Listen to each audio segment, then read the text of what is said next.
과거에 이런 유행어가 있었습니다. 남자가, 이런 나와야 되는데, 남자가 남자다워야 남자지. 이런 유행어가 있었습니다. 기억나시나요, 혹시? 한번 해볼까요? 남자가 남자다워야 남자지. 이 문구를 보면서 이런 생각을 했습니다. 교회가 교회다워야 교회지. 네? 신앙인이 신앙인다워야 신앙인이지. 하나님의 자녀가 하나님 자녀다워야 하나님의 자녀가 되는 겁니다. 우리 소망선교교회가 하나님 보시기에 교회가 교회다운 모습으로 올 한해 성장할 수 있기를 주님의 이름으로 함께 기도하면서 나아갔으면 좋겠습니다. 오늘 본문을 보면 한 절밖에 되지 않는 말씀입니다. 너무나 잘 알고 있는 말씀입니다. 예수님은 항상 우리에게 비유를 통해서 말씀하시는 것을 볼 수가 있습니다. 근데 그 비유의 내용은 항상 하나님 나라에 관한 이야기였다는 사실을 우리가 기억해야 될 줄로 믿습니다. 오늘 말씀의 제목이 뭐였냐면 되돌아가는 인생들이라는 제목으로 잡았습니다. 우리는 언젠간 되돌아가야 됩니다. 그렇죠? 그런데 그 되돌아가야 될 곳이 어디인가를 우리가 한번 생각해 봐야 될 거라고 생각됩니다. 어디를 향해서 우리가 가고 있는가?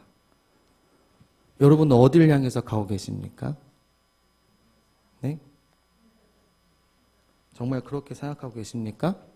오늘 본문에 보면 거룩한 것과 진주를 개나 돼지에게 주지 말라고 말씀하셨습니다. 마태복음 7장 6절의 말씀은 굉장히 해석하기 난해한 구절 중에 하나입니다. 왜냐하면 소제목을 뭐라고 달았냐? 비판하지 말라라고 달았습니다. 그런데 이 중간에 이 한 절의 내용이 굉장히 해석하기가 어려운 부분이 있다는 겁니다. 왜냐하면 이 내용을 자세히 들여다보면 기독교의 사랑과 긍휼 그리고 자비와 은혜의 관점에서는 조금 벗어난 내용이라는 거예요. 원래 우리는 어떻게 해야 됩니까?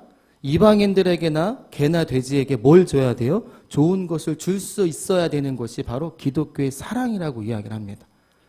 맞습니까? 그런데 오늘 본문에 보면 개나 돼지에게 뭘 던지지 말라고 말씀하는 거냐면 거룩한 것이나 진주를 던지지 말라라고 이렇게 이야기를 하고 있다는 거예요. 예수님께서는 분명히 어떤 의도를 가지고 왜 비유는 하나님 나라에 관한 이야기이기 때문에 너희가 하나님 나라를 가기 위해서는 이 본문의 말씀을 분명히 이해함이 필요하다라고 하는 의도를 가지고 우리에게 말씀하셨을 줄 믿습니다.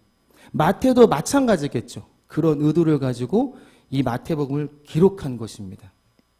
그런데 개와 돼지에 대한 비유의 말씀은 마태복음 7장 6절 한 절밖에는 성경 전체 어디에도 기록되지 않았습니다. 그러니까 정경화되기 이전에 외경에는 개나 돼지에 대한 이 말씀을 기록하고 있는 부분이 분명히 있습니다. 그런데 그 말씀을 가지고 이 본문의 내용을 이해한다는 것은 굉장히 어렵다는 겁니다.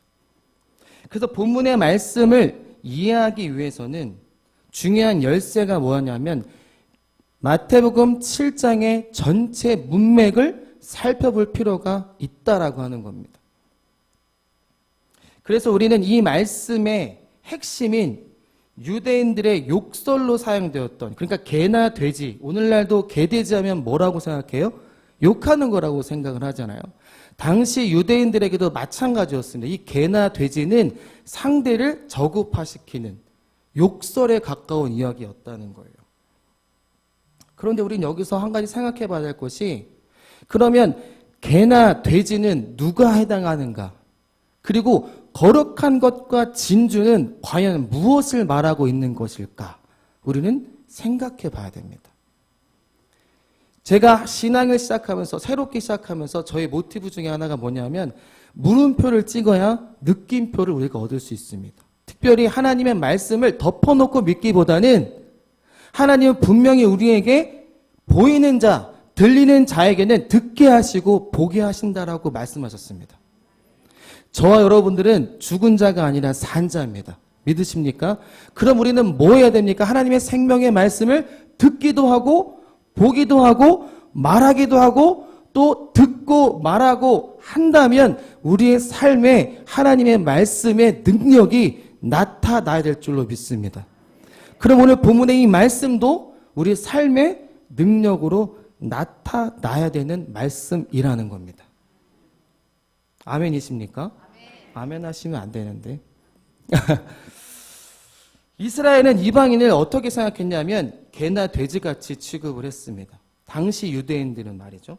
그래서 오늘 본문을 이방인들에게는 절대 하나님의 복음을 전하지 말라라고 하는 쪽으로 생각해 볼 수가 있습니다. 그런데 로마서 1장 16절 말씀에 보면 구원을 주시는데 먼저는 누구에게? 유대인에게, 그리고 헬라인에게 복음이 전해지고 모든 믿는 자에게 구원을 주시는 하나님이라고 말씀하고 있습니다. 그러니까 이방인들도 하나님의 복음의 대상자가 된다는 겁니다. 그런데 이 말씀은 조금 상충이 일어나는 거죠. 그럼 왜 예수님은 이 개와 돼지에 대한 이야기를 하시면서 우리에게 하나님 나라가 이런 것이다라고 이야기하셨을까요? 왜 개와 돼지라는 이런 욕설과 같은 이야기를 하셨을까? 우리가 한번 말씀을 통해서, 성경을 통해서 찾아보려고 한다는 겁니다. 구약에 5대 제사가 있습니다. 하나 띄워줘 줄래요? 5대 제사는 속죄제와 속건제와 번제와 소제와 화목제가 있습니다. 그리고 레위기와 신명기에 보면 이 제사법에 대한 구체적인 내용을 기록하고 있는 것을 볼 수가 있습니다. 성전의 제사장들은 거룩한 제물인 속죄제와 속건제의 고기를 정한 시간과 정한 장소에서만 먹어야 했습니다. 이게 하나님의 법칙이었다는 거예요. 그리고 제사에 사용된 고기는 개나 고기를 사고 파는 자에게 주어서는 안 된다라고 하는 것은 이미 히브리인들은 다 알고 있었다는 겁니다. 누구만 몰랐을까요? 저와 여러분만 몰랐습니다. 당시에 유대인들과 히브리인들은 이러한 법칙을 다 알고 있었다는 거예요. 그런데 우리만 모르고 있다는 겁니다. 우리만 알려고 하지 않는다는 거예요. 제사장의 거룩한 제물을 먹음으로 제물을 드린 자의 죄 용서가 이루어지는 겁니다. 그러니까 제사법의 마지막은 속죄제와 속건제 제물로 드려지는 그 고기를 누가 먹어야지? 제사장이 먹어야 온전히 그가 저질렀던 죄의 용서를 받을 수 있었다는 거예요. 그런데 제사장이 먹지 않게 되면 그 희생 제물로 드려지는 그 당사자인 죄가 용서받을 수 없었다는 겁니다. 그러니까 그 제물로 드려지는 고기는 반드시 누가 먹어야 됩니까? 제사장들이 먹어야 돼요. 그러니까 거룩한 것을 개에게 주면 죄 용서가 이루어지는 것. 다시 말하면 죄 용서의 문제, 죄 용서는 심판과 관련이 있습니다. 그러니까 심판의 문제가 해결되어지는 것이 바로 여기에 있다는 거예요. 그런데 반드시 개에게 주어야 할 고기가 있었습니다. 그게 뭐냐면 들짐승에게 찢긴 짐승입니다. 출애굽기 22장 31절에 보면 너희는 내게 거룩한 사람이 될지니 들에서 짐승에게 찢긴 동물의 고기를 먹지 말고 그것을 뭐에게 던지라? 개에게 던지라. 우리가 하나님의 말씀을 오해하거나 왜곡하는 이유 중에 하나는 성경을 읽지 않고 보지 않는다는 겁니다. 하나님의 생명이, 구원이, 하나님 나라에 들어갈 열쇠가 이 말씀 안에 있다면 우리는 목숨을 걸고 이걸 어떻게 해야 됩니까? 취해야 되죠. 여러분 그러십니까? 마태복음 7장 24절에서 30절 말씀에 보면 예수께서 이르실 때 자녀로 먼저 배불리 먹게 하시고 자녀의 떡을 취하여 개들에게 던짐이 마땅치 아니하니라. 여자가 대답하여 주여 올소이다. 마는 상 아래 개들도 아이들이 먹던 부수기를, 이 말씀을 너무 잘 알고 있어요. 수로보니 여인이 했던 믿음의 이야기죠. 그러니까 찢긴 동물은 사람이 먹을 수 없는 것들이었습니다. 그래서 뭐에게 던져주는 거예요? 개에게 던져준다는 거죠. 찢긴 동물을 먹지 못하는 이유는 당시 들짐승에게 공격을 당해서 상처를 입은 짐승을 먹게 되면은 그 먹은 사람도 뭐를 당한다고요? 상처를 입게 된다고 고대인들은 생각을 했다는 겁니다. 그래서 흠이 없는 짐승만 하나님께 드렸다는 거예요. 그래서 들짐승에게 상처를 입거나 찢김을 당한 동물들은 다 개에게 던져주게 되는 것이 바로 하나님의 법도였다는 겁니다. 예수님께서 인용한 이 자녀의 떡을 개들에게 던지지 않는다는 말씀은 바리새인들은 이미 알고 있었던 이야기였습니다. 그러니까 수로보니게 여인의 사건 앞의 내용은 무엇에 관한 이야기를 하고 있냐면 정결에 관한, 그러니까 정결이라고 하는 것은 하나님 앞에서 우리가 거룩해지는 것을 이야기하는 겁니다. 거룩에 대한 논쟁, 정결에 대한 논쟁이 오늘 본문의 앞부분에 이미 내용을 기록하고 있다는 거예요. 결론은 뭡니까? 겉이 깨끗한 것이 아니라 너희 속이 깨끗해야 된다는 거예요. 바리새인이 아닌 이방인이 오히려 치유되고 바리새인이 부정하고 괴 취급하는 여인을 거룩한 존재, 흠없는 존재, 정결한 존재로 만들어 가시는 내용을 담고 있는 겁니다. 예수님께서 의도한 개는 이방인 수로보니 여인을 말하는 것이 아니라 지금 예수님과 대화하고 있는 바리새인들을 대상으로 하고 있는 이야기입니다. 그러니까 바리새인들에게 지금 뭐라고 이야기하는 건 너희가 개와 돼지 같다는 겁니다. 바리새인들이 어떤 사람이었습니까? 오실 메시아를 기다리고 있었던 사람들입니다.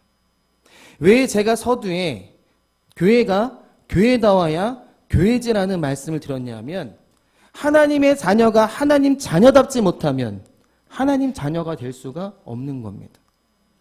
예수님께서 이 비유의 말씀하시는 것은 저와 여러분 앞에 동일하게 이야기하는 겁니다. 너희가 지금 겉은 깨끗하게 할지 몰라도 너희 속이 더럽다면 너희는 뭐 같다고요? 개돼지 같다는 겁니다. 개와 돼지 같은 인생을 살지 말라고 우리에게 당부하고 계신다는 거예요. 안타까운 일이 아닐 수 없습니다. 오실 메시아를 기다리고 있었던 수많은 신앙인들을 향하여서 이런 이야기를 왜 하고 계실까? 저는 이 본문의 말씀을 준비하며 너무 참담했습니다. 하나님을 믿기 위해서 교회에서 신앙생활하기 위해서 어릴 때부터 작년에 죽기 전까지 하나님을 믿고 따르고 헌신하고 봉사하고 모든 일을 다 합니다. 그런데 뭐와 같다고 이야기해요? 개돼지 같은 인생이라고 이야기한다는 겁니다. 이게 다른 사람의 이야기인 것 같으십니까? 아닙니다. 나에 관한 이야기입니다. 나에 관한 이야기. 저와 여러분에 관한 이야기라는 겁니다. 그러니까 정결 규례를 잘 지키는 거룩한 사람이라고 생각할지 모르지만 그들은 거짓 선지자들이다. 그들은 거짓을 가르치는 교사들이다. 그래서 개라는 표현을 하고 있는 겁니다. 이건 저의 이야기가 아니라 이사야 56장 9절에서 12절 함께 읽겠습니다. 시작.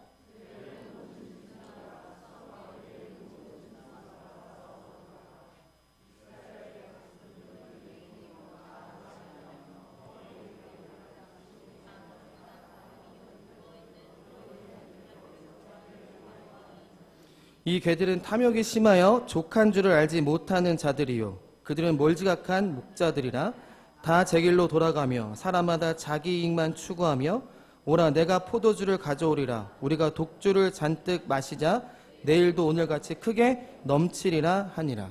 그러니까 거짓 선지자들은 진리를 보지 못하는 맹인들입니다. 그러니까 하나님 나라를 보지 못하는 자들이에요. 하나님 나라를 보지 못하니까 이 땅에 먹고 마시고 입을 것에만 관심이 있는 겁니다. 하나님 나라를 본 자들은 삶이 다릅니다. 하나님 나라를 본 자들은 듣는 게 다릅니다. 하나님 나라를 본 자들은 말하는 게 다릅니다. 하나님 나라를 본 자들은 삶이 다릅니다. 믿으십니까? 그러니까 진리를 보지 못하기 때문에 무지하고 아는 것이 없는 거죠. 아는 것이 없으니까 뭐 하지 못합니까? 말도 하지 못하는 겁니다. 내가 하나님을 압니다. 내가 예수 그리스도를 만났고 얘가 예수 그리스도를 분명히 말할 수 있는 자라면 누구를 만나도 어느 누구를 만나도 두렵지 않고 담대히 예수 그리스도를 말할 수 있어야 된다는 겁니다. 여러분 그렇게 살고 계십니까? 그걸 지금 묻고 있는 거예요. 개들이 짖는 이유가 무엇입니까, 여러분? 집 안으로 들어오는 도적을 집 주인에게 알리기 위해서 개가 짖는 겁니다. 그런데 개가 짖지 못하는 벙어리라고 하는 것은 단순히 소리를 내지 못한다는 것이 아닙니다. 다시 말하면 단순히 소리를 내지 못한다는 것이 아니라 하나님의 뜻을 전하지 못하면 그들이 봐도 벙어리라는 거예요. 하나님의 진리를 맛보고도 그 맛이 어떤지 말하지 못하는 자들, 그들이 바로 벙어리 된 자들이라는 거예요. 내 자녀, 내 부모, 내 남편에게 하나님의 나라를 경험하고 맛본 자들이 왜 말하지 못합니까? 왜 담대히 그분은 살아계신다라고 말하지 못합니까? 맛보지 못했기 때문입니다. 부정하셔도 좋습니다. 하나님의 뜻을 전하지 못하면 벙어리와 같다는 거예요.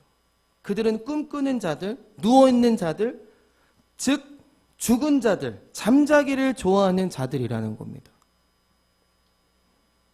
이사야 50장 11절에 보면 이 개들은 탐욕이 심하고 족한 줄을 모른다라고 이야기합니다. 지금 개의 특징에 대해서 지금 말씀을 드리고 있는 겁니다.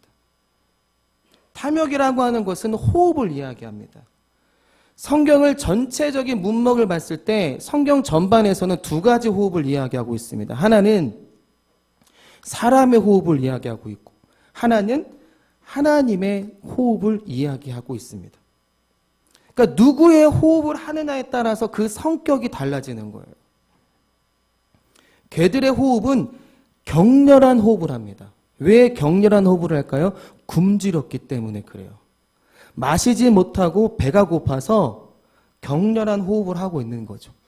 그러니까 굶주린 개들은 격렬한 호흡을 하고 그들은 하늘의 양식이 없기 때문에 하늘의 양식을 먹지 못하기 때문에 늘 배고픔에 시달려 있는 겁니다. 그리고 뭐라고 이야기합니까? 족한 줄을 알지 못하는 자들이라 라고 이야기합니다. 그러니까 족한 줄 모른다라고 하는 것은 충분히 만족시키지 못한다라고 하는 어원의 의미가 있습니다. 그러니까 완전히 내게는 만족이 되지 못하는 거예요. 우리가 늘 신앙생활하면서 왜 늘 굶주리고 만족하지 못할까요? 하늘의 양식이 우리 안에 없기 때문에 그래요. 하나님의 진리가 우리 안에 있으면 우리에겐 만족이 넘칩니다. 그 만족함을 통해서 감사가 흘러 넘치게 되어 있습니다. 내가 만족을 느낄 때가 만족이 아니에요. 하나님의 완성의 만족으로 개들은 그 하나님의 완성과 만족을 모르기 때문에 자기들의 만족을 취하기 위해서 늘 굶주려 있는 상태에 머물러 있는 겁니다. 개들은 하나님의 언약이나 맹세에는 관심이 없습니다. 그걸로는 자기의 만족을 채울 수가 없기 때문이죠. 그래서 다른 것으로 허기를 채우려고 해서 그들은 몰지각한 자들이라고 표현을 하는 거예요. 깨닫지를 못하는 자기의 길만 바라보는 자들이라는 겁니다. 그래서 히브리 원문을 보면 빼째라고 하는 단어가 있는데 그 빼째가 뭐냐면 약탈하다는 뜻입니다. 약탈하다. 그러니까 개들은 항상 어떻게 해요? 약탈을 하는 자들이에요.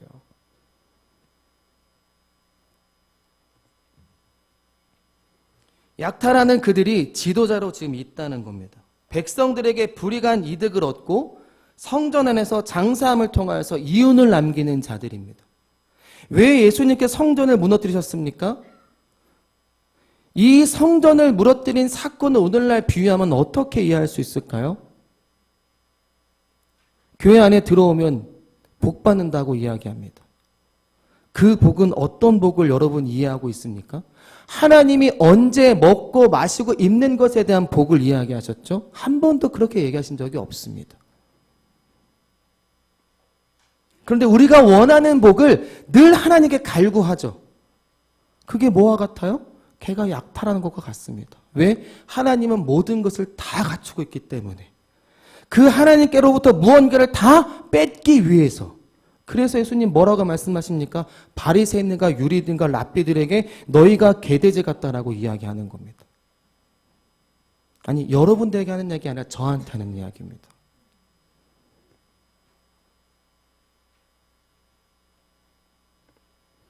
요한계시록에 보면 개들에 대한 이야기를 하고 있습니다. 요한계시록 22장 15절에 보면 개들과 술객들과 행음자들과 살인자들과 우상 숭배자들과 및 거짓말을 좋아하며 지어내는 자마다 성 밖에 있으리라 이렇게 말씀하고 있습니다. 창세기에 등장하는 생명나무는 공간적으로 어디에 있는 것이 아닙니다. 원문을 살펴보면 생명나무나 선악과 나무는 복수 개념이 아닙니다. 단수 개념입니다. 그러니까 생명나무 따로 있고 선악과 나무 따로 있는 게 아닙니다. 그 열매를 어떻게 먹느냐에 따라서 생명나무가 될 수가 있고 선악과가 될 수가 있는 겁니다. 그래서 복수가 아닌 단수로 쓰고 있습니다. 그러니까 하나님의 계명이 내 안에 있으면, 하나님의 진리의 말씀이, 생명의 말씀이 내 안에 있으면 내 안에 뭐가 자라나고 있는 거예요? 생명나무가 자라나고 있는 거예요. 그것이 영원한 성으로 이들이 성 안에 있는 존재들이 되어지는 겁니다. 성 밖의 존재들은 어떤 존재들입니까? 개들과 술객들과 행음자들과 살인자들과 우상 숭배자들, 그리고 거짓을 좋아하는 자들입니다. 이들은 성 안에 들어갈 수가 없는 거예요. 내어 쫓김을 당하는 겁니다. 거짓으로 제사를 드리고 진리가 아닌 것으로 속임을 통하여 약탈하는 자들, 그것으로 영혼을 살인하는 그러한 자들을 요한계시록에서는 뭐라고 표현한? 너희가 개다 이렇게 표현하고 있는 겁니다. 마태복음 7장 6절이 한 절밖에 되지 않지만 그 함축된 의미는 우리에게 굉장한 큰 시사를 남겨주고 있는 겁니다. 빌립보서 3장 2절에도 보면 개들을 삼가고 행악하는 자들을 삼가고 몸을 상해하는 일을 삼가라 이렇게 이야기합니다. 빌립보서는 개에 대해서 어떻게 얘기하냐, 악한 교사다 이렇게 표현하고 있습니다. 제가 지금 여러분들에게 마태복음 7장 6절에서 이 개에 대한 내용을 성경 처음부터 마지막까지 개에 대해서 어떻게 말하고 있는가를 제가 설명드리고 있습니다. 나에게 해당되는 것이 무엇이 있을까 한번 생각해 보시기 바랍니다. 빌립보서 후반절에 보면 악한 교사는 할례를 가르치며 진리의 시대에 다시 율법으로 돌아가자고 주장하는 사람들로 표현되어집니다. 이런 거짓 교사들이 진짜 개들이고 이들이 개 취급하는 여인을 예수님은 치유하신다는 겁니다. 너희가 개 취급하는 그 수로복이나 여인을 오히려 어떻게 해요? 정결하게 하고 깨끗하게 하고 거룩하게 하겠다는 겁니다. 여인은 의인으로 생각하는 바리새인들과 달리 상 아래 개들도 아이들이 먹던 부수기를 먹나이다라고 하는 어떤 표현이, 나는 비천하고 가난하고 애통하는 자입니다. 하나님의 그 부스러기라도 내가 먹지 못하면 내가 성 밖에 있을 수 없다라고 하는 고백을 지금 하고 있는 겁니다. 저와 여러분에게 이런 고백이 있어야 될 줄로 믿습니다. 이 고백이 저와 여러분의 고백이 될 줄로 믿습니다. 그러면 개에 대한 이야기를 말씀을 드렸습니다. 그러면 마태복음 7장 6절에서 거룩한 것과 진주는 무엇을 의미하는 걸까요? 무엇을 말하려고 예수님은 비유를 통해서 우리에게 말씀하고 있는 걸까요? 마태복음 7장에 보면 이 개와 돼지에 대한 비유의 말씀 전에 어떤 말씀을 하고 있냐면 눈안의 들보에 대한 말씀을 하고 있습니다.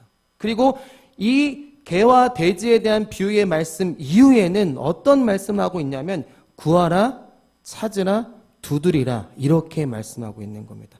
왜 이 말씀이 눈안에 들보와 구하라 찾으라 두드라의 사이에 지금 기록하고 있을까? 우린 이걸 생각해 봐야 된다는 거죠. 세 가지 비유를 이어서 말씀하시는 것은 앞의 말씀을 통해서 눈안에 들보가 제거되어진 상태, 그러니까 너희 안에 있는 그 들보, 남의 티만 바라보는 것이 아니라 너희 안에 있는 그 들보가 제거되어진 그 상태가 바로 정결한 상태, 거룩한 상태라는 겁니다.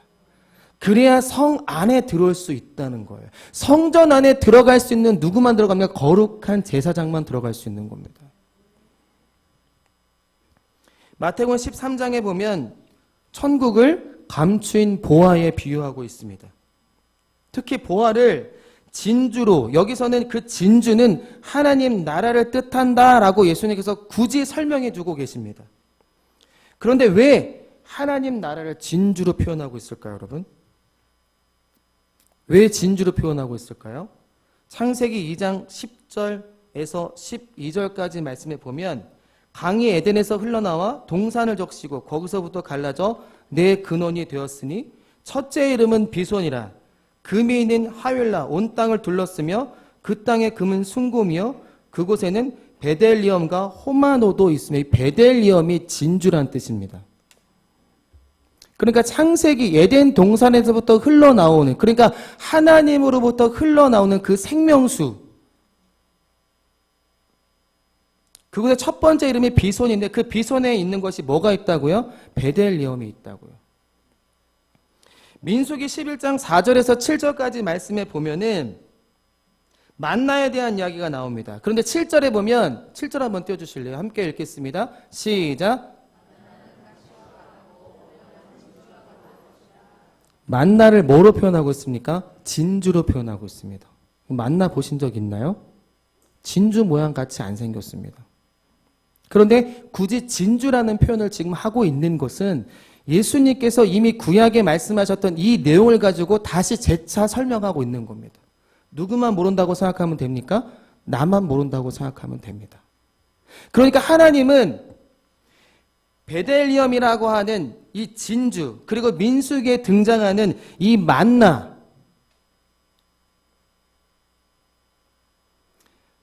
하나님은 하늘의 양식을 알려주시는 거예요. 진주를 알라고 만나를 이스라엘에게 주신 거죠. 그런데 예수님께서 이 진주를 언급한 것은 광야의 만나 사건을 두고 말씀하신 겁니다.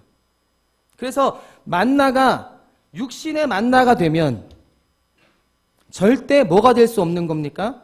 진주, 다시 말하면 하나님 나라가 될 수가 없다는 겁니다. 그러니까 하늘에서 부어지는 그 만나는 하늘로부터 오는 양식입니다. 땅에서부터 주어지는 양식이 아닙니다. 우리가 하나님의 말씀을 듣는 것은 땅의 양식을 구하기 위해 듣는 것이 아닙니다. 하늘의 양식이 우리의 심령에 떨어져서 열매를 맺게 하기 위해서 주시는 거예요. 그러면 그것이 곧 뭐가 되는 겁니까? 하나님 나라가 되는 겁니다. 그래서 예수님 뭐라고 했어요? 너희 안에 내 말에 너희 안에 거하면 너희가 하나님의 성전이, 그 성전이 바로 하나님 나라라고 이야기를 하고 있는 겁니다. 육신의 만나로 먹게 되면 절대 진주가 될 수가 없는 겁니다. 여러분, 진주를 발견하면 어떻게 할까요? 감추은 보화를 발견한 자는 어떻게 합니까? 자기의 모든 소유를 팔아서 그 땅을 삽니다. 진주를 캐는 게 아니에요. 땅을 삽니다. 뭘 팔아서요? 모든 소유를 팔아서. 여러분, 하나님 나라를 우리가 가지고 있는 어떠한 소유물을 가지고 살 수 있을까요? 여러분, 그렇게 생각하십니까? 내가 가지고 있는 어떤 것, 내가 가지고 있는 신앙관, 내가 가지고 있는 신앙의 모습, 내가 가지고 있는 신앙의 행위, 이러한 것들을 통해서 하나님 나라를 살 수 있다고 생각하시냐고요. 그러면 왜 하나님의 은혜가 필요하죠? 우리가 어떤 것으로 하나님 나라를 살 수 있다고 생각한다면 왜 하나님의 은혜가 필요하냐는 겁니다. 우리의 것으로 살 수 있는 게 없습니다. 여러분이 구제하고 헌금하고 예배드리고 찬양하고 기도하는 것으로 살 수 있는 것이 아닙니다. 전적인 하나님의 은혜로 부어주시는 거예요. 뭐만 하면 됩니까? 하나님 앞에 나오기만 하면 됩니다. 그래야 하나님의 은혜가 되는 것 아니겠습니까? 내가 무언가 산다면 하나님 내가 이걸로 샀으니까 내 소유이라고 내 소유의 주장을 할 거 아니겠습니까? 하나님 그것도 보기 싫다는 거예요. 처음부터 마지막까지 다 내가 하겠다는 겁니다. 너희는 내가 하는 일을 그냥 보라는 겁니다. 잠잠히 지켜보라는 겁니다. 여러분 잠잠히 지켜보는 것이 얼마나 힘든지 아십니까? 그래서 사랑은 첫 번째가 뭐예요? 오래 참고입니다. 참지 못하는 자에게 사랑이 임하는 것은 없습니다. 요한계시록에서 흰 돌은 베델리엄을 염두에 두고 있는 것입니다. 그 돌 위에 새 이름이 기록되는 것을 요한계시록을 통해서 확인해 볼 수 있습니다. 그러니까 하늘의 양식은 만나를 통해서 하늘의 뜻을 안 사람은 새 예루살렘의 이름과 말씀이라는 새 이름을 부여받게 되는 거예요. 야곱이 이스라엘 됐던 것처럼. 진주가 발견되는 곳은 다른 곳이 아닙니다. 성전 안에서 발견되어지는 겁니다. 진주는 성전에서 발견되기에 자기의 소유, 자기의 의, 이러한 모든 것들을 다 팔아서 사게 되는 겁니다.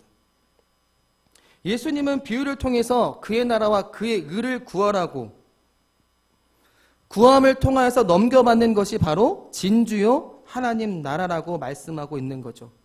그래서 그것이 곧 진주로 거룩한 것과 진주는 하나님 나라와 의, 그 거룩은 반드시 지켜져야 된다라고 말씀하고 있는 겁니다.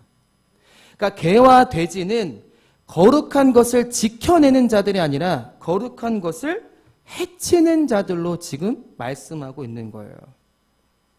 눈 안에 들보가 제거되었다면 저와 여러분 안에 이제 그 거룩은 지켜져야 된다라고 말씀하고 있는 겁니다. 거룩한 것을 개에게 던지지 말라라고 하는 복음은 이방인에게 전하지 말라라는 것이 아니라 거룩을 지켜내라라고 말씀하고 있는 거예요.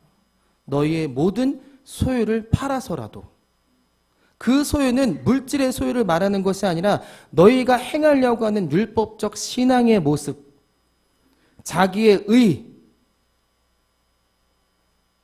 그것을 팔아 하나님의 진주를 사 지켜내라고 우리에게 말씀하고 있는 겁니다.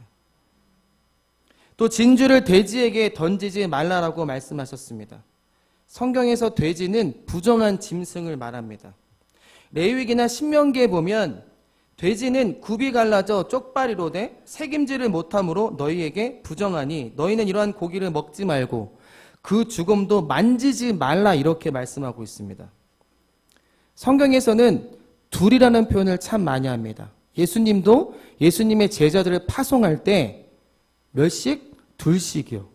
셋씩 보내면 안 될까요? 넷씩 보내면 안 될까요? 혼자 보내면 안 될까요? 혼자 보내면 더 많은 곳으로 보낼 수 있잖아요. 왜 둘씩 보낼까요? 성경에서 둘이라고 하는 것은 단순히 수적 의미를 이야기하는 것이 아닙니다. 성경은 상징적 의미를 가리키는 경우가 굉장히 많이 있습니다. 그래서 성경을 이해하고 해석하는 것은 굉장히 어렵다는 거예요. 성경에서 둘이라고 하는 것은 증인의 수를 말하는 겁니다. 이것은 마지막 때에 주의 복음, 그러니까 하나님의 복음을 증거하는 많은 성도들을 가리키는 겁니다. 단순히 두 사람을 말하는 것이 아니에요. 그러니까 한 사람으로서 두 사람이라고 하는 의미를 갖고 있는 겁니다. 남녀가 결혼하면 둘이 아니라 한 몸이 되는 것처럼 예수님이 우리 안에 들어와 너와 나로서 존재하는 것이 아니라 내가 곧 너여 네가 곧 나라고 하는 이 짝 개념, 혼인 개념을 이 말씀에 지금 담아두고 있는 거라는 거죠. 그래서 예수님도 둘씩 짝을 지어서 파송을 하고 있는 겁니다. 이것은 구약의 두 증인의 법이라는 것이 있습니다. 구약에 보면 두 증인의 법에 대한 것이 있는데 그 두 증인의 법에 근거한 것들입니다. 그러니까 둘은 하나됨의 목적을 갖고 있는 거예요. 하나됨과 분리된 삶은 둘의 삶이 아니라 하나의 삶. 그러니까 아버지와 아들은 하나다 이렇게 말씀하고 있잖아요. 짝이라는 거죠. 몸과 영혼이 하나이듯 하나가 되어야 된다라고 이야기하고 있는 겁니다. 그래서 돼지에 대한 이야기를 하는 거예요. 돼지는 정한 동물의 기준은 쪽발과 되새김. 그러니까 쪽발이라고 하는 것은 두 발을 의미합니다. 두 개로 주어진 것을 하나로 가져와야 되는 거죠. 그러니까 예수 그리스도를 머리 삼은 교회는 누구의 조정을 당해야 돼요? 그리스도, 머리 대신 예수 그리스도의 조정당하는 자들이 되어야 됩니다. 저와 여러분이 하나님 몸된 성전이 되었다면 이제 내 생각, 내 주장, 내 방법 아니요. 그리스도의 생각, 그리스도의 방법으로 우리가 살아내야 되는 것. 그것이 바로 둘이 하나가 되는 과정이라는 거죠. 정말 그렇게 하고 계십니까? 그래서 돼지에 대한 이야기를 하고 있는 거예요. 왜요? 두 개를 하나로 취하지 못했기 때문입니다. 그래서 부정한 짐승이다 이렇게 이야기를 하는 겁니다. 그리고 돼지의 특징 중에 하나는 되새김질을 못한다는 거예요. 되새김을 못하기 때문에 부정한 것이다 라고 이야기를 하고 있는 겁니다. 이런 자들을 거짓 선지자, 이들과 관계를 끊어야 하고 거룩을 지키기 위해서 필요한 것이라고 하는 것은 되새김질과 그 되새김질은 곧 묵상이라는 겁니다. 둘의 하나됨의 목적을 담고 있는, 그래서 시편 1편 1절에서 3절까지 말씀에 보면 뭐라고 기록하고 있습니까? 복 있는 사람은 악인의 꾀를 따르지 아니하며 죄인들의 길에 서지 아니하며 오만한 자들의 자리에 앉지 아니하고 오직 여호와 율법을 즐거워하여 그 율법을 주야로 묵상, 이 묵상이 되새김질입니다. 그래서 이 본문의 말씀 이후에 구하라, 찾으라, 두드리라는 내용을 이어서 말씀하고 있는 거예요. 그러니까 저와 여러분들에게 가장 큰 문제는 뭐냐면 내 안에 들보가 있다는 겁니다. 우리의 눈 안에 들보가 있다는 거예요. 그래서 하나님을 명확하게, 분명하게, 자세히 들여다보지 못한다는 거예요. 남들을 개돼지 취급하지 말라는 말이 아닙니다. 너희에게 넘겨진 그 거룩, 너에게 넘겨진 진주, 너에게 넘겨진 그 하나님의 나라, 그 의를 지켜내라 이렇게 말씀하고 있는 겁니다.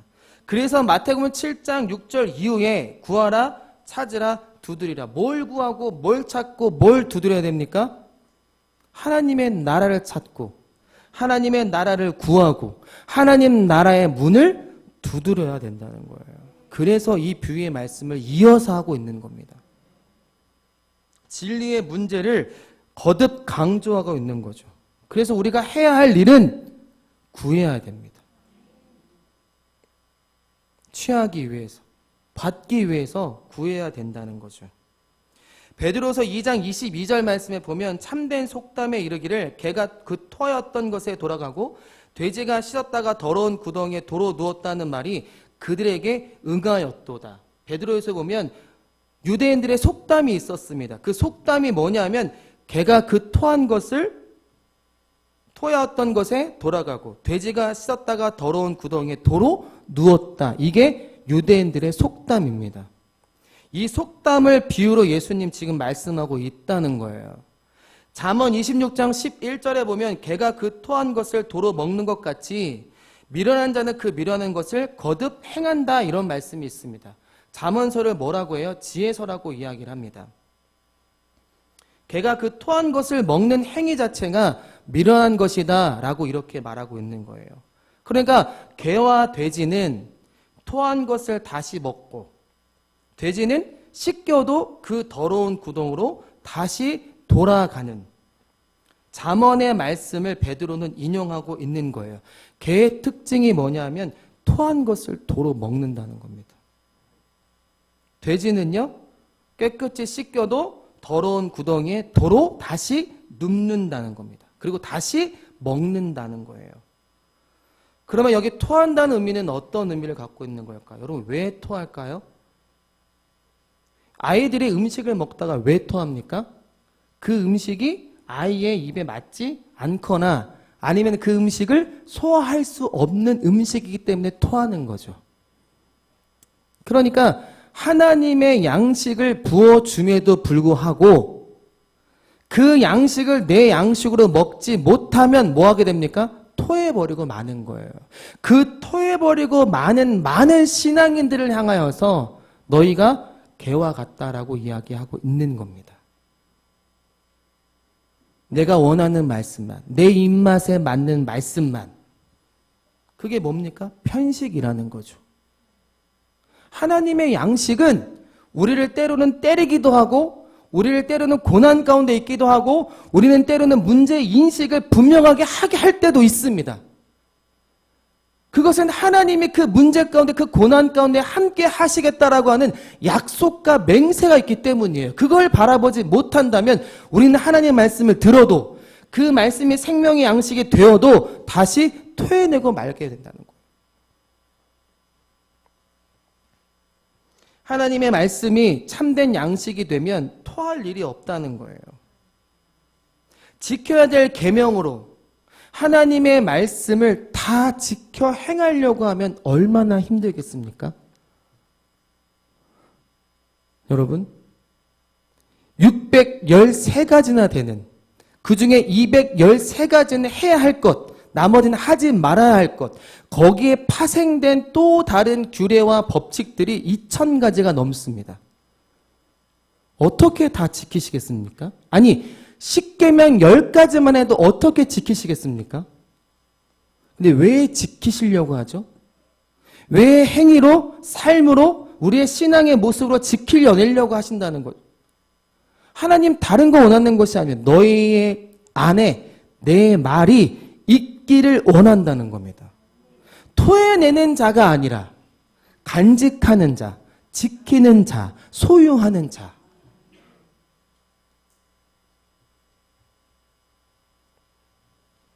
그만큼 거룩이 중요하다는 겁니다. 그만큼 정결이 중요하다는 거예요. 교회는 성전입니다. 성전 안에는 거룩한 자만 들어오게 되어 있습니다. 부정한 짐승을 데리고 성막 안에 들어올 수 있습니까? 그럴 수 없습니다.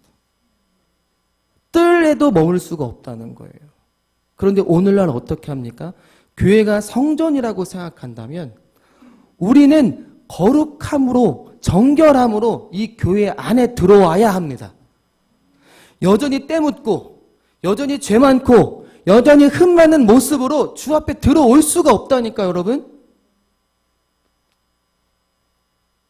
무엇을 가지고 예배하시겠습니까? 무엇을 가지고 기도하시겠습니까? 무엇을 가지고 하나님께 찬양하시겠습니까?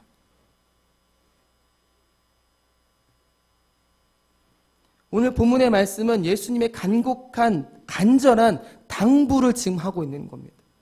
너희가 하나님의 그 양식과 진리를 알았으면 개와 돼지같이 토하거나 도로 돌아가지 말고 지켜내라고. 힘들고 어렵고 고난이 있다 할지라도 내가 너희를 사랑하니 너희는 지켜내라. 너희는 혼자가 아니다. 내가 함께 할 것이다 라고 하는 그 하나님의 말씀의 음성이 우리의 귀에 들려줄 줄로 믿습니다. 본래 인간은 개와 돼지 같습니다.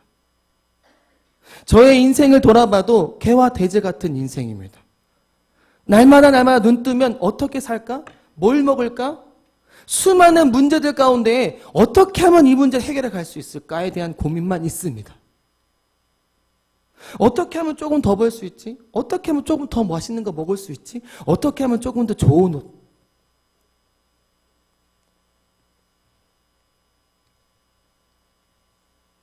하나님은 우리 인생들에게 너희는 지금 개와 돼지 같은 인생일지 몰라도 내가 너희를 이제 개와 돼지 같은 인생에서 거룩과 정결의 삶으로 내가 인도하겠다라고 하는 말씀의 약속이 오늘 이 본문에 담겨 있는 겁니다. 우리는 오늘 그것을 발견해야 되는 거예요. 우리는 그걸 놓고 애통해야 되고 그걸 놓고 눈물로 기도해야 된다는 겁니다. 왜 기도할 것이 없습니까? 왜 교회 나와 기도하지 않으십니까? 깨끗해졌다고 생각하십니까? 우리가 깨끗해졌기 때문에 거룩한 것이 우리에게 주어지는 것이 아닙니다. 깨끗해졌기 때문이 아니라 우리가 스스로 깨끗해질 수가 있을까요? 그럴 수가 없다는 거예요. 하나님의 전적인 은혜와 사랑 외에는 깨끗해질 수 있는 방법이 없다는 겁니다. 이제 거룩한 것이나 진주를 받았으니 이제 그것을 잘 간직하라고 우리에게 말씀하고 있는 겁니다. 개나 돼지가 거룩한 것이나 진주를 훼손하는 것처럼 하지 말라라고 당부하고 있는 거예요. 오늘 본문의 6절 말씀에 보면 마지막에 뭐라고 합니까? 염려하라 이렇게 말씀하고 있습니다. 그런데 염려하라는 오역입니다. 성경 원문에 보면 결코 그렇게 되지 않게 할 것이다라는 의미입니다. 그러니까 너희가 하는 게 아니라 내가 그렇게 개와 돼지같이 거룩한 것과 진주를 훼손하는 것처럼 내버려 두지 않겠다는 거예요. 반드시 내가 너희를 개와 돼지 같은 인생에서 정결하고 거룩한 인생으로 바꾸시겠다라고 하는 약속이라는 거예요. 무엇을 결코 그렇게 되지 않게 하라고 하는 의미를 담고 있는 걸까요? 마태복음 9장 22절에 보면 예수께서 돌이켜 그를 보시며 가라사대 따라 안심하라 내 믿음이 너를 구원하였다 하시니 여자가 그 시로 구원을 받으니라 라는 말씀하고 있습니다. 16장 23절 24절 한번 읽어보겠습니다. 시작.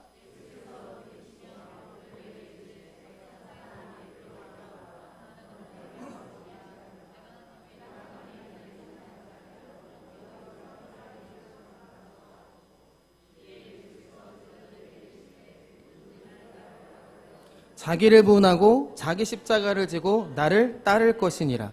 개돼지의 큰 특징은 더러운 곳으로 되돌아가는 겁니다. 제가 서두에 말씀드렸던 것처럼 어디를 향해 가고 있는가? 지금 개와 돼지는 자기가 토하였던 원래 있었던 자리, 그 더러운 곳으로 되돌아가는 겁니다. 씻겨도 맛있는 음식, 하늘의 양식을 주어도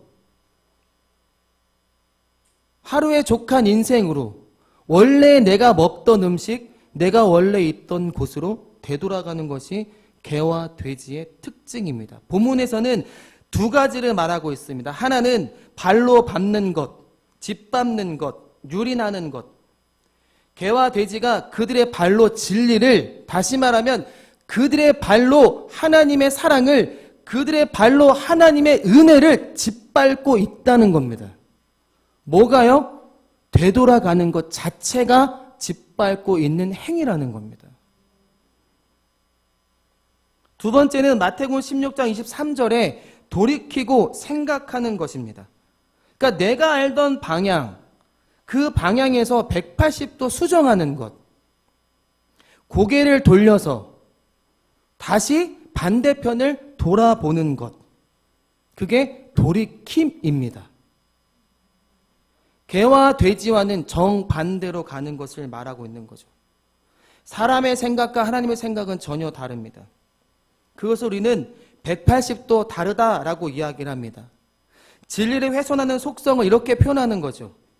그러니까 진리를 훼손하지 말라고 이렇게 이야기하고 있는 겁니다. 마태복음 9장 17절에 보면요, 새 포도주는 새 부대에 담겨야 된다라고 이야기합니다. 포도주는 새 것인데 포도주를 담은 부대가 헌 것이면 찢어지게 됩니다. 그럼 뭐도 땅에 떨어져요? 포도주도 땅에 떨어지게 됩니다. 그럼 마실 수가 없는 거예요. 버려지고 마는 거죠. 혼인잔치에 사용된 새 포도주를 낡은 가죽 부대에 넣으면 그 부대가 찢겨지게 되고 맙니다. 새 포도주는 거룩한 것, 진주의 속성을 갖고 있는 겁니다. 그래서 새 포도주는 새 부대에 담겨야 된다라고 말씀하고 있는 거예요. 너희들이 지금 받고 있는 그 하나님의 진리를, 그 새 포도주, 그것을 새 부대, 너희의 몸된 성전의 그 새 것으로 담아내라고 우리에게 말하고 있는 거예요. 그러니 되돌아가는 인생이 되지 말라는 겁니다. 개와 돼지가 토한 것을 먹고 더러운 곳에 다시 눕듯이 다시 과거의 외식적, 내 생각적, 율법적 신앙의 삶으로 돌아가지 말라라고 예수님이 간곡히 우리에게 말씀하고 있는 겁니다. 예수님께서 왜 이런 당부를 하시는 걸까요? 그 이유는 과거의 외식, 바리새인과 사두개인처럼 외식하는 신앙, 율법적 신앙, 그것으로 다시 돌아가는 것 자체가 개와 돼지가 토한 것으로 다시 돌아가는 행위와 같다라고 우리에게 비유를 통해서 말하고 있는 겁니다. 주일날 옵니다. 말씀을 듣고 찬양을 하고 기도하고 결단하고 각성하고 문 밖을 돌아섭니다. 하나님의 거룩함과 진주를 발견했다고 생각해 이 안에 앉아 있지만 월요일부터 삶은 어떤 모습으로 돌아가고 계십니까? 하나님이 원하는 삶의 모습으로 돌아가고 계십니까? 아니면 과거의 외식적이고 거룩한 척하고 기도하는 척하고 찬양하는 척하고 하나님을 따르는 신앙인 척하는 그 삶으로 돌아가고 계십니까?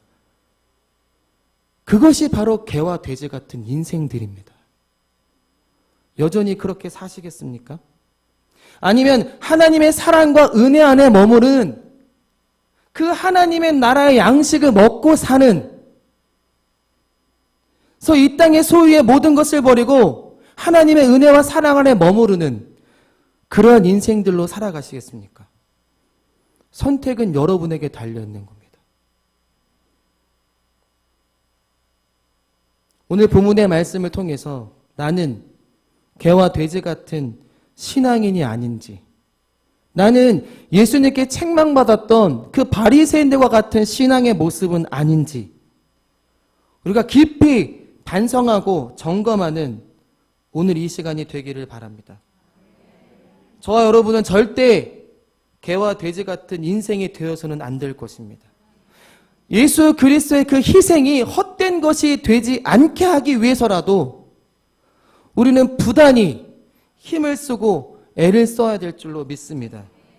개와 돼지 같은 과거의 나의 삶의 모습이었다면 그런 외식적 신앙, 율법적 신앙에서 머물러 있었다면 이제 하나님의 진리의 양식을 통하여서 자유를 누리고 살아가는 저와 여러분의 인생이 되기를 간절히 바랍니다. 그러기 위해서 하나님을 알아야 합니다. 우리는 하나님을 너무 모릅니다. 하나님의 말씀을 너무 모릅니다. 하나님의 말씀을 듣지도 보지도 말하지도 않으니 어찌 하나님을 알겠습니까?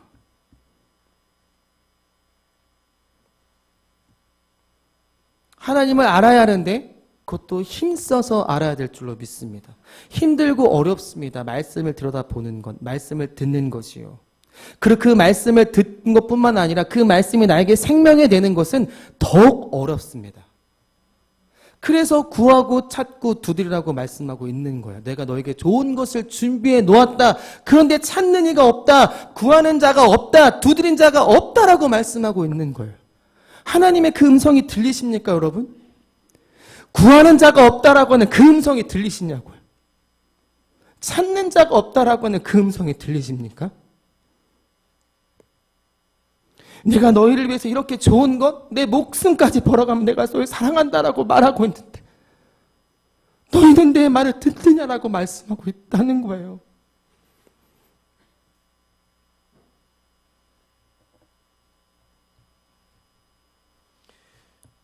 하나님의 말씀을 주야로 되새김질하고 묵상하는 저와 여러분이 돼야 될 줄로 믿습니다. 이제 돌이키고 생각하는 자들, 과거의 내가 아니라 미래의 나의 삶으로 돌아갈 수 있는, 미래의 나의 삶으로 나아가는 저와 여러분 되기를 간절히 바랍니다. 이제는 개와 돼지 같은 인생에서 벗어나 하나님 원하시는 하나님의 자녀와 백성으로 살아가는 소망선교교의 모든 성도님이 되기를 주님의 이름으로 축원합니다.